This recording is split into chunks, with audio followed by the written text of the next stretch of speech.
2000-ൽ Kannada superstar doctor രാജ്കുമാറിനെ കുപ്രസിദ്ധനായ കൊള്ളക്കാരൻ Veerappan തട്ടിക്കൊണ്ടുപോയപ്പോൾ തമിഴ്നാടും കർണാടകവും ശരിക്കും 108 ദിവസം മുൾമുനയിലായിരുന്നു.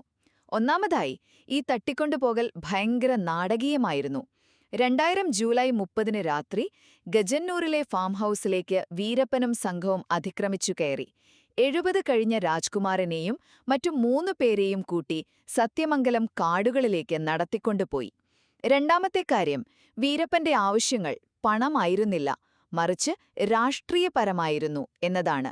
തമിഴ് തടവുകാരെ വിടുക, തമിഴ് ഭാഷയ്ക്ക് പ്രാധാന്യം നൽകുക, ഇതൊക്കെയായിരുന്നു പ്രധാന ആവശ്യങ്ങൾ. ഈ ആവശ്യങ്ങൾ സർക്കാരിനെ അറിയിക്കാൻ വീരപ്പൻ തിരഞ്ഞെടുത്തത് പത്രപ്രവർത്തകനായ നക്കീരൻ ഗോപാലിനെയാണ്. അവസാനമായി 108 ദിവസത്തെ തടവും ആ ദുരൂഹമായ മോചനവും. അന്ന് കർണാടകയിൽ ആകെ വലിയ പ്രതിഷേധങ്ങൾ നടന്നു. ഒടുവിൽ 2000 നവംബർ 15-ന് രാജ്കുമാർ മോചിതനായി. പക്ഷേ എങ്ങനെ? സർക്കാർ പണം കൊടുത്തോ അതോ മറ്റെന്തെങ്കിലും ഒത്തുതീർപ്പ് നടന്നോ? ആ ചോദ്യങ്ങൾക്കിന്നും ഒരു വ്യക്തമായ ഉത്തരമില്ല.